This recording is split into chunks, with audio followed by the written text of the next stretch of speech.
Hello, my wonderful, beautiful friends. Guys, welcome back to r/IDontWorkHereLady, where all it takes is a lanyard around your neck to be mistaken as an employee. My friends, in today's lineup of stories, you'll hear how Grandma Karen single-handedly ruins a birthday. I hope you enjoy the stories today. Remember to hit subscribe if you haven't, and don't shake your heads too much at these silly people. So a couple of years ago, I stopped at Lowe's to exchange my empty propane tank. I had just finished securing a new one in my trunk when I heard a shout from across the parking lot saying, Excuse me, can you help?" Now at this, I looked up and saw a middle-aged woman having trouble getting a microwave that she just bought into her trunk. I thought, no problem, so I go over and help her. The microwave wasn't too heavy, and it fit perfectly in her car. The woman thanks me, I nod, and then I start to walk away. I was a few feet from her car when I heard, "Hey, aren't you gonna take my cart back up there?" So I turned around and saw her pointing at her shopping cart and said, "Take my cart. Do your job properly," she demanded, starting to get a little bit agitated. At this, I say to her, you know I don't work here, right?" She then says, "Yes, I know, but you should still be a gentleman and take my cart." At this, I said to her, "No, I was just helping you out with the microwave, but I'm not about to." The woman then interrupts me and says, "Take my cart now," she yelled, pointing to the store. I'm thinking, okay, whatever. I don't want to get into an argument in the middle of Lowe's parking lot, so I sighed, walked back to her car, and took her cart. Now, I started to bring it back towards the store, but this didn't quite sit right with me. I was okay helping her with the microwave, but she was certainly capable of doing this part of the job. If people always do this kind of thing for her, she'll never learn her lesson. I was about 10 feet away from her when I decided to stop pushing the cart back and wait for her to get into her car. As soon as she had her door shut, I turned around, walked back to her parking spot, and left her shopping cart right behind her car, so she couldn't leave without getting out and moving it herself. I hope that wonderful lady is having the best of luck with her microwave. Guys, anybody else agree that it would have been much more amusing if OP had tipped the cart onto its side, so the woman actually had to get out and actually do some work? I mean, that would be pretty petty and uncalled for, but so was what she was saying, guys. Okay, so 2 years ago, I worked at my local mall's dollar store. It was 3 days before Christmas, and if you've ever worked retail, you know how much of a nightmare that is. So in the mall, there's a little cute cafe which I sometimes like to get my lunch at. It's a little bit on the pricey side, so it's a rare treat for myself. I was dressed in my shop's uniform, which was black dress trousers, a black polo, black leather dress shoes, and a name tag with my hair tied up. Now, my outfit very closely resembles the cafe's uniform, except for the fact that my name tag clearly says Poundland on it, which is the dollar store I work at. So at the cafe, they wear shirts, not polos. The times I've been there for lunch before, I have sometimes been mistaken for staff, but people are generally very good about it when I explain that I don't work there. But this day was not the case. So on this day, the cafe was of course quite busy. I mean, the Christmas rush are as eager to eat as I was. I get a table and sit down waiting for my order, when I feel a woman tapping me on the shoulder quite roughly. The woman then says to me, "Do you really think you should be sitting and taking up a table when people are waiting to be served?" Now at this, I explained to her that I'm on my lunch break and I don't actually work here. I work in the shop across the mall, and of course she doesn't believe me and insisted that I'm lying, that I'm playing some sort of a joke on her, and that I should just get back to work. At this, I point to my name tag and then ask that she leaves me alone. Now honestly, I didn't think this would be the wrong thing to do, but I guess it was. The woman then drags me out of my seat by my arm and she begins screaming for a manager while dragging me away from my seat. By now, everybody's staring at us and I tell her that I don't work here. I'm here for my lunch, so let go of me or I'm calling the police. At this time, the manager runs over and shouts at her to let go of me, and she begins to scream about how the servers here are so lazy and that I was taking up a table that should go to a customer. The guy then looks at me and tells her that I am a customer and I don't work for the cafe. So in the end, mall security throws her out and I was asked if I wanted to press charges. No, I didn't. I didn't think it was worth the hassle, as an apology and a free lunch I got was worth it. So thanks for the free lunch, crazy woman who can't read a name tag. You know what, so a lot of people say that anytime someone puts their hands on you in an aggressive manner and you have the option to press charges, do it. Absolutely do it, so you can teach them a lesson or else they'll never learn. And in this next story, guys, a Grandma Karen does learn her lesson. So this story happened over 10 years ago. I was 13 years old at the time. To start, I'm an Asian person who just so happened to be at a fancy Korean restaurant that day with my family for a nice dinner. Now, since the place was a bit upscale compared to many home-style Korean restaurants, my mom made us dress nice when we went to dinner. I was dressed in jeans, a black dress shirt, dress shoes, etc, etc. It was a really busy Saturday evening at the restaurant, and I was mistaken as an employee by this racist Karen, as you'll soon see. We were all eating dinner when I stepped out to go to the bathroom. On my way to the bathroom, I walked past a table with a woman sitting alone. It's in a more secluded area of the restaurant, and she's sitting at a table for 8. This will be relevant for later. I could see the woman waving in my direction, asking if she can get some water as I was walking by. But I just walked right past, thinking she was waving at an actual employee. Now, it totally makes sense, right? There's no reason for me to give her any attention. So I wave back and go to the bathroom to do my thing. Now, as soon as I get into the bathroom, the woman bursts in the door after me and she sees me.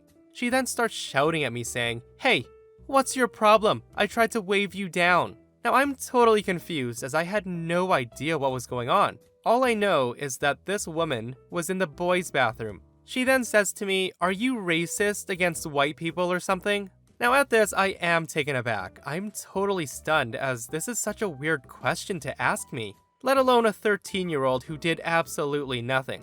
I said to her, no, I'm absolutely not racist at all, ma'am. I don't even know what you're saying." At this, she says, "You didn't see me waving you down? You walked right past me. I've been waiting 10 minutes for some damn water." Now, me realizing that she thought I worked there said, "Oh, sorry ma'am, but I'm not an employee." It was at this point where she lost it and she starts to scream saying, "Are you kidding? You people have been walking past me all night. I have a feeling you're all racist towards me." I told her, "Ma'am, I can assure you I'm 100% not racist and I don't work here." She then says to me, "You are in work attire. How do you not work here?" I told her, "Look lady, I'm a customer, okay? I'm only 13 years old. I'm too young to be employed and I am not racist." Now, I'm not gonna lie, I was getting nervous. I had no idea what the heck to say to this at all. I was hoping one of my family members would hear and come to my rescue, but they were all the way across the restaurant. Karen then screams at me some more and then she leaves, threatening to have me fired. At this point, I'm still standing there shaken by what just happened. All that was in my mind was to get back to my table to tell my parents what happened. So I leave the bathroom, and as I start walking towards my table past her, the woman actually grabs me by the arm and yanks me closer to her. The woman literally pulls me right up to her face and said that she's gonna have me fired. I can remember the table that was really close by with a husband and wife, and they both screamed, "Hey, you can't do that to a kid, let him go." People around me are shouting for her to let go, but she isn't. Now, I'm not sure if the manager or owner or whoever comes rushing over, but as soon as they got to the table, Karen screams how useless I am, how I should be fired, how dare they hire a racist employee, and so many other things that I start to cry.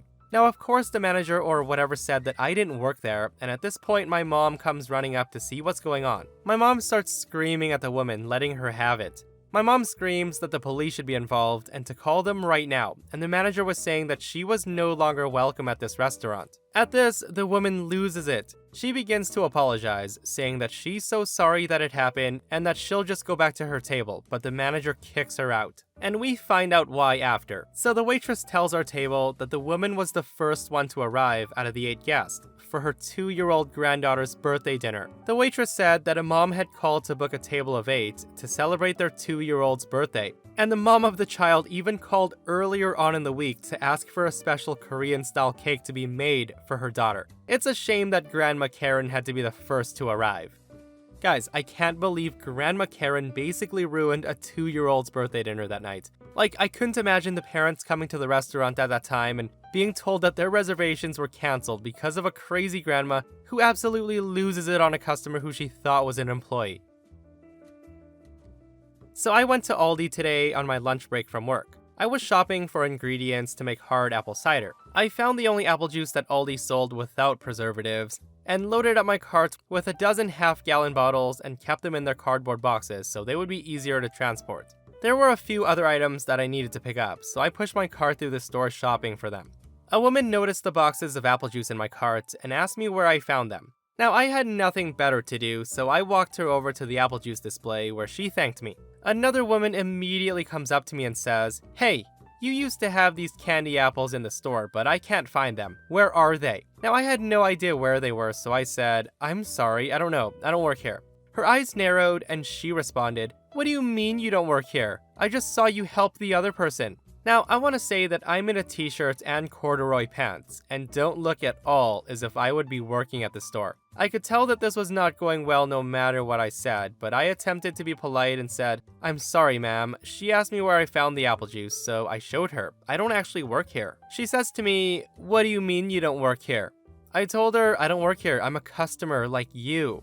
She then says, is this some kind of joke? Just tell me where the candy apples are. Now, it was getting weird. I told her, I really don't know where the candy apples are. I don't work here. But I do know where the apple juice is.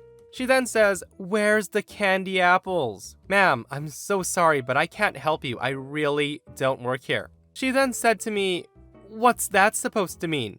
I told her it means I don't work at the store. I don't know where the candy apples are. I'm a customer like you. Then why are you stocking the shelves? She clearly points to my boxes in my cart filled with apple juice, and I said, I'm shopping. I'm gonna buy what's in my cart. At this, she accuses me of lying, and she says, nobody needs that much apple juice. You work here. You need to tell me where the candy apples are. Now, right at this point, everybody around us had stopped and were staring at us. An Aldi shelf stalker comes over and says, ma'am, the candy apples were seasonal, and I'm afraid we're all sold out. The woman glares at the employee and then at me and says, why didn't he tell me that? He doesn't work here, ma'am. The woman then roared in exasperation. She then pushed her cart into an aisle display full of canned food. What is wrong with you people? I'm never coming back. She then storms out of the store fuming. The employee gives me a what the heck look, which I returned, and I proceeded to check out. I loaded the juice into the trunk of my car and I hopped into the driver's seat. I checked my mirrors before backing out, and I noticed that the candy apple lady was in the SUV to my left, sitting in her driver's seat, sobbing. I rolled down my window and waved to get her attention. She then noticed me, waited about 15 seconds, and then rolled down her window. And I asked, hey, are you okay, ma'am?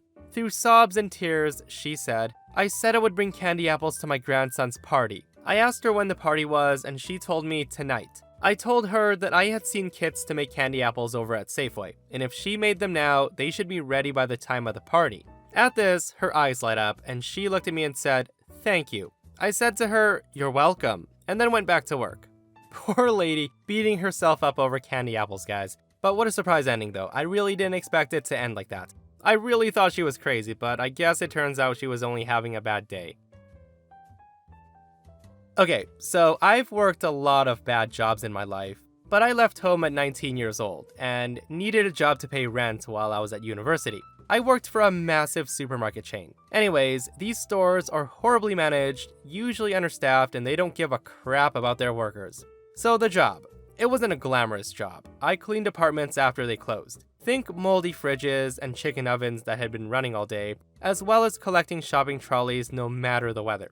Now, this company has absolutely zero regard for the safety of their workers. Over my 4 years, I had broken bones, received chemical burns, and thrown out my back no less than 3 times. As I said, poorly managed and understaffed. Now, as a result of the horrible working conditions, they had trouble finding long-term employees, and I ended up training someone for a whatever store a couple of times a month. Eventually, I decided to move on, as I'd saved up a bit of money and took some advice from friends and let the fear be my motivation. So I gave my 2 weeks notice over the phone, text, and email just to be 100% sure that they got the memo. And spoiler, they didn't.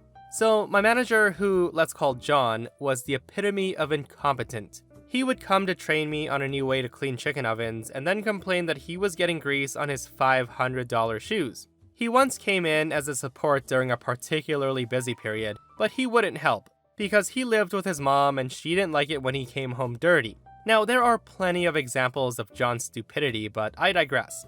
Finally, after 4 years of working my butt off and requesting a transfer to a different department, I just quit. As previously mentioned, I gave plenty of notice and went above and beyond to ensure that he knew. Anyways, as my last 2 weeks pass, everybody in the store knows that I'm leaving, and I'm expected to train my replacement any day, but nobody shows up. So I've worked my last day and said my goodbyes, and I'm already employed with another company. So Sunday rolls around and I normally have a 9-hour shift that I work alone, but not today because I had left that toxic hellhole in the rear view. And then John calls me.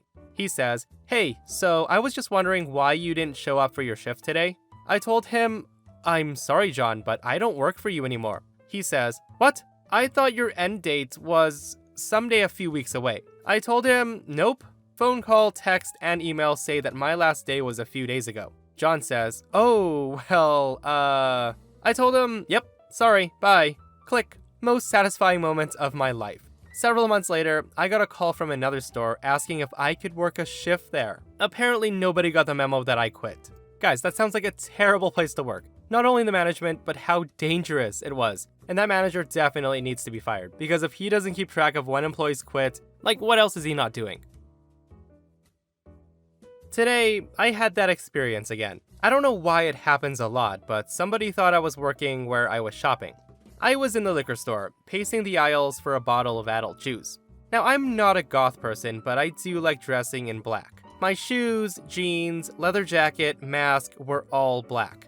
Every employee in the store was wearing red maroon jackets. I was browsing what they had on their shelves when this older woman, I think in her late 70s, comes over to me, looks at me, and says in a really soft but disappointed tone, "You don't work here, do you?" I replied, "Nope, I sure don't, but can I be of any assistance?" She then tells me that she needs a bottle of a certain brand, but she couldn't find it. Getting old is hard, she said. Her eyes weren't as good as they once were. I told her, "Of course I'll help you out. It'll be my pleasure." I had a look, browsed up and down, and side to side, but I couldn't find it. She tells me, "That's okay. I really wanted this for my son, but they might not have it in stock, and it's kind of expensive and special." At this, I tell her, "Hang on. I'll ask someone who actually does work here. They might have a look on their computer and check their stock on it." So I went to the till and asked the man sitting comfortably in his chair if they had it, and he looked up and told me that yes, they had one bottle in stock. But that probably wasn't the one I was looking for because it's an extra special edition and extra expensive. He then points towards where it sits on the shelf. So I go over to where he points and grabs the bottle and show it to the sweet old lady. I told her what I'd just been told and she brightened up. It was exactly the one she was looking for and she was very happy. I told her the price for it and she nodded confirmingly and says, "That sounds about right." She then thanked me profusely and said yet again that she was sorry for having to bother me, and I told her actually that made my day. These days, I hardly talk to anybody, and helping out someone that was as nice as her was a pleasure. Then we went to the till and paid, and we both went our separate ways. Now, I couldn't see her smile because of her mask, but I'm sure she had one. At least I had one. I'm sorry for the lack of juicy parts and mad Karens, but this interaction with a well-behaved and humble old lady made me believe in humanity again. What a way to end a wild episode, guys. I hope that story left a smile on your face, because it sure as heck made me smile. And that wraps up another episode of r/IDontWorkHereLady. Guys, I hope you enjoyed the stories today, and if you missed the last episode on the channel, a crazy Karen tries to hijack an airplane for her 10-year-old to fly. As always, it's such a crazy story, so check it out if you haven't. And myself and Stevie Boy will see you guys in the next one. We love you.